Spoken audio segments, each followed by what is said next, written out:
Bună, dragilor, și bine ați venit la o nouă citire. Dacă titlul te-a atras, înseamnă că ai aici cu siguranță un mesaj pentru tine. Îți mulțumesc pentru că mă urmărești, îți mulțumesc pentru că mi ești alături. Dacă vrei și tu o astfel de citire, te invit oricând cu drag doar pe aplicația de tarot și astrologie Cristina Surpa, disponibilă atât pe iPhone cât și pe Android. Să vedem așadar mesaje, ce trebuie să știi. Bun, niște planuri pe care ți le faci pe un termen foarte scurt. Dar văd aici un as de bâte, împăratul, 10 de monede. Uite, ești foarte hotărât, da? Ești foarte hotărât în acest moment să acționezi într-un mod nou.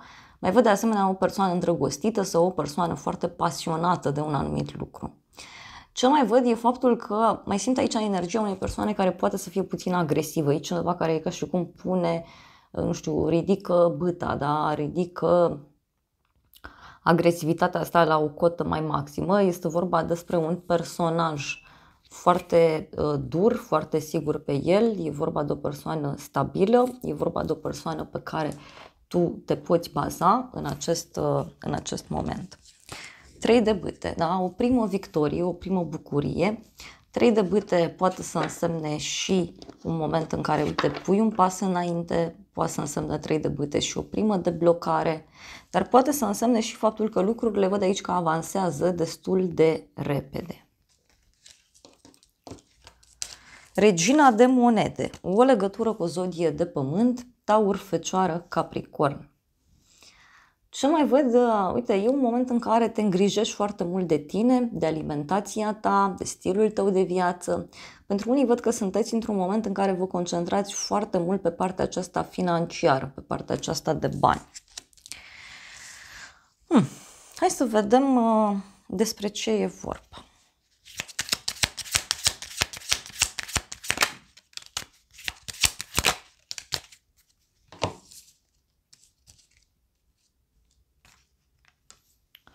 E ca un blocaj aici, legat de comunicare, e ca și cum cineva nu răspunde sau cineva nu înțelege anumite lucruri.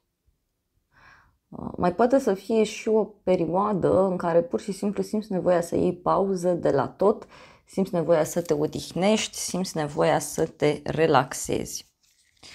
Hai să vedem Regina de monede, ce spune.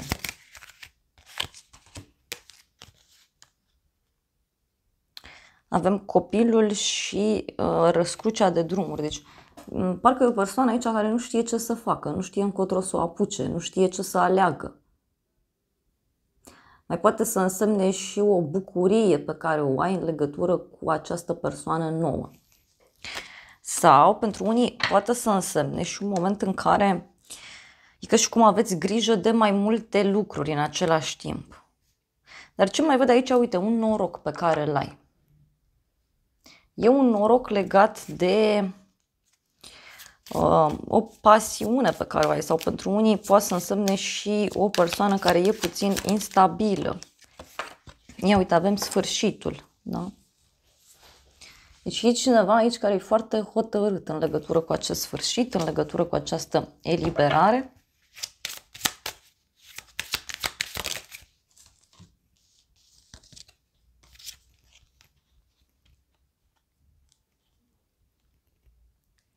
Casa și bărbatul. Deci, uite, poate e cineva care vrea să-ți vină în casă. Pentru unii, poate aveți pe cineva în casă, poate un părinte, poate cineva din familie, poate un prieten. Este un personaj aici care e foarte sigur pe el. Da? Doar că, uite, mai văd aici o suferință surpriză a cuiva, da? A unei energii feminine. Hai să vedem în continuare. Avem 9 de bâte. Deci e o oarecare teamă aici pe care o văd eu, este o oarecare oboseală, e ca și cum spui, uite, simt că parcă nu reușesc să-mi fac lucrurile în timp util sau pentru alții poate să fie și un moment aici în care sunteți puși într-o așteptare și atunci poate să fie puțin mai dificil.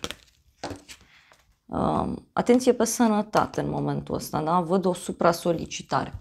Dar uite, se pare că efortul nu e degeaba, avem un 10 de cupe care înseamnă o familie fericită, care înseamnă o bucurie, o eliberare. Tot 10 de cupe poate să însemne și un moment în care primești o veste pozitivă legată de banii tăi, legată de cariera ta. Poate pentru alții e vorba de cineva din casă, din familie, care rezolvă ceva legat de sfera financiară. Poate să fie și asta.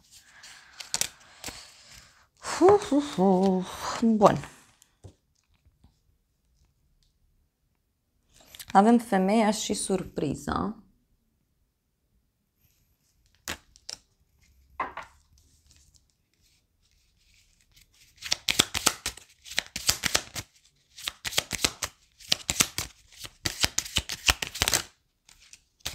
Și avem crucea și hotărârea.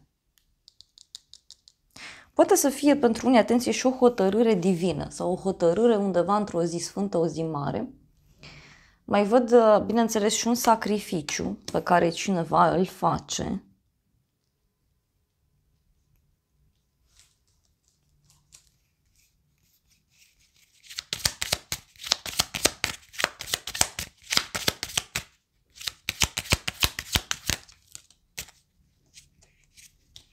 Luna. O conexiune cu zodia Pești, simt eu aici să transmit. E vorba de o oarecare confuzie, da? care e prezentă și care zic eu că se rezolvă, da? În urma acestei hotărâri. E o hotărâre foarte importantă. Uite, aici și copacul. Deci ceva ce cumva așa rămâne stabilit cu acest copac. Dar eu văd, uite, un succes, un noroc. Poate e ceva legat de o instituție importantă, poate este ceva legat de o companie importantă. Apoi surpriza e 3 de monede, valetul de monede. Surpriza are legătură cu un nou început pe muncă, pe studii. Surpriza are legătură cu partea asta de studii. Surpriza are legătură cu un nou început din punct de vedere financiar pentru cineva. Tot surpriza poate avea legătură pentru unii și cu o dovadă pe care o primiți. Poate un examen, da? Surpriza, uite, poate avea legătură și cu niște oameni care se unesc aici și lucrează la ceva. Sau niște oameni care se unesc aici și acționează într-un anumit fel. Și avem șarpele. Deci niște oameni care, știu eu, sunt mai pasionali din fire sau oameni care lucrează din pasiune pentru ceva anume.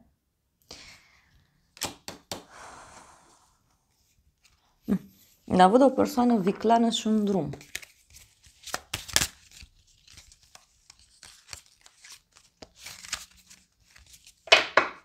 Avem ursul și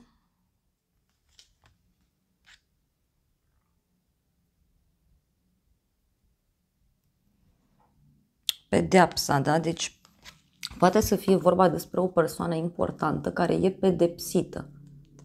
Sau o persoană importantă care, știu eu, își cere drepturile.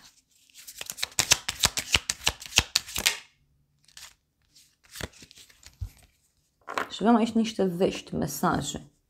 Și surpriza, uite, are legătură cu niște vești pe care le primești. Sunt vești bune.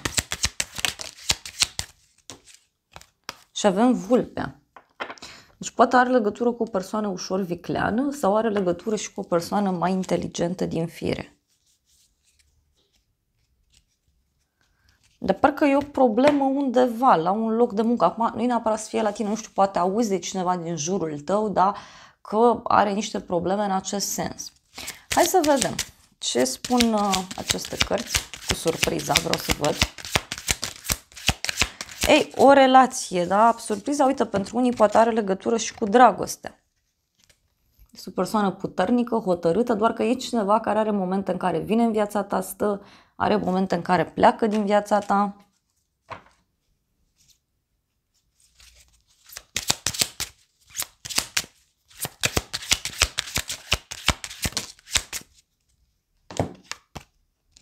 Și avem casă și fântână. Ei, e ca și cum niște lucruri vechi aici ies la suprafață.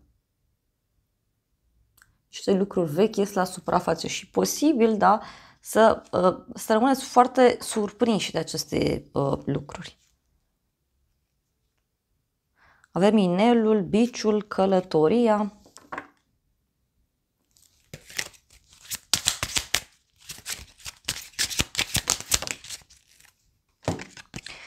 Vulpea, șarpele și avem aici cartea.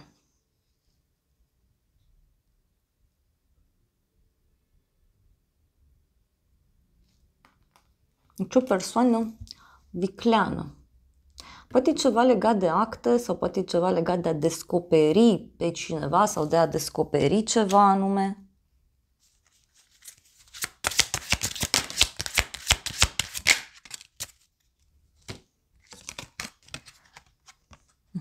Dar avem totuși cheia și inelul, e ca și cum cineva găsește o soluție la o colaborare, la un contract, la o relație.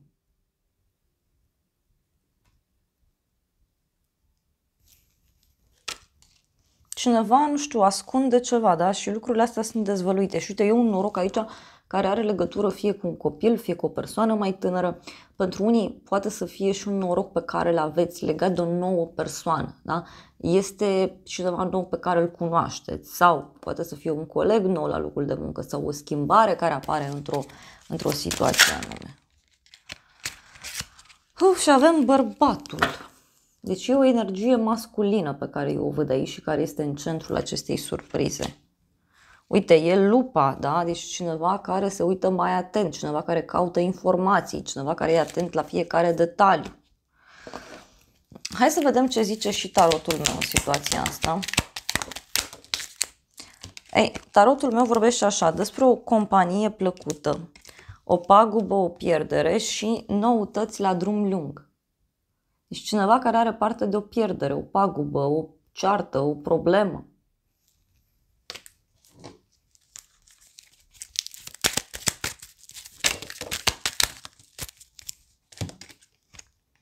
Ești lăudat, onorat, o veste despre un final și noroc neașteptat.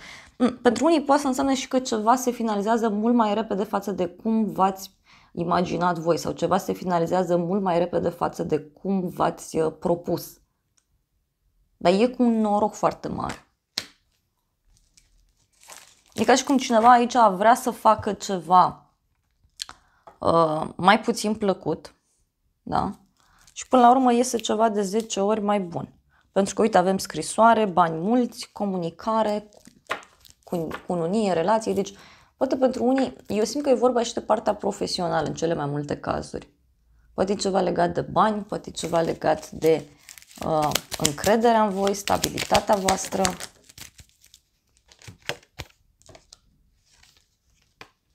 Întâlnire, veste onorabilă.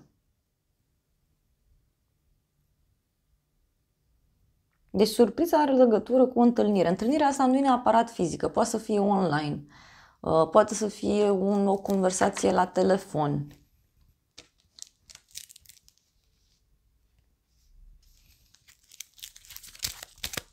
Poate și cineva care vrea să-ți vină în vizită. Că, uite, e cineva care spune că dorește să te revadă. Da?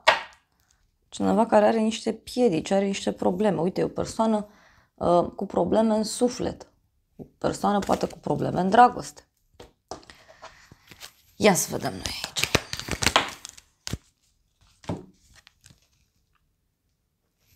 A accepta, avem. Direcție, călătorie. Stabilitate, siguranță. Și apoi avem provocări. Poate să fie o persoană care acceptă o anumită direcție, un anumit drum. Da, este o persoană stabilă cu ancora aici, deci o hotărâre în legătură cu niște provocări.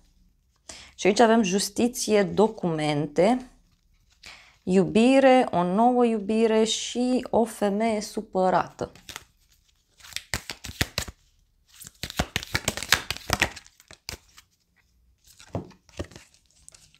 Și avem sarcină, sănătate. Și avem pe unul. Deci poate să fie o persoană care lucrează în zona medicală sau care vindecă suflete, cineva care ajută și care îți face dreptate.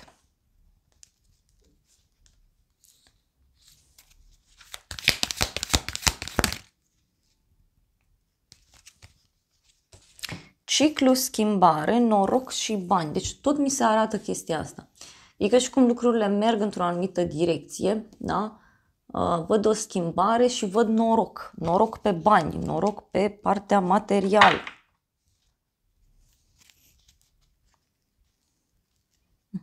Cineva care se luptă cu altă persoană. Hai să vedem ce zice oracolul ăsta.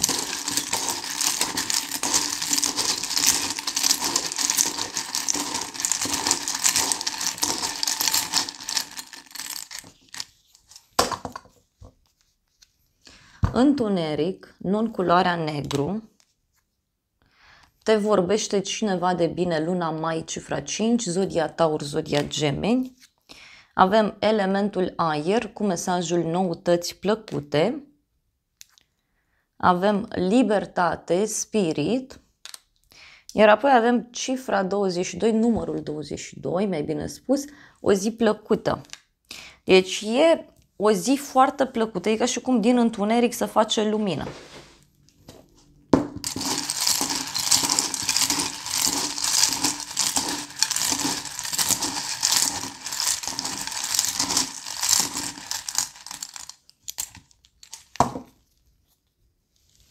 Avem ziua de vineri, o întâlnire, noroc, inițiala U. Apoi avem așa, o curiozitate plăcută, zodia Săgetător. Apoi avem cifra 6, împăcare, grijă. Deci pentru unii poate să însemne și o împăcare, da? Sau o revedere. Mă rog, pentru unii e ca și cum reluați discuția, reluați legătura cu o persoană importantă. Sau cu un fost coleg de muncă, bine să spun pentru unii, pentru că totuși e ceva ce ține și de bani. Sau de partea asta materială a vieții. Da. Dragilor, acestea au fost previziunile de această dată. Eu vă mulțumesc pentru prezență, vă îmbrățișez cu drag, sper din suflet să vă fie de folos informațiile și să ne revedem cu bine și data viitoare. Eu vă doresc să aveți parte de o zi sau de o seară cât mai frumoasă.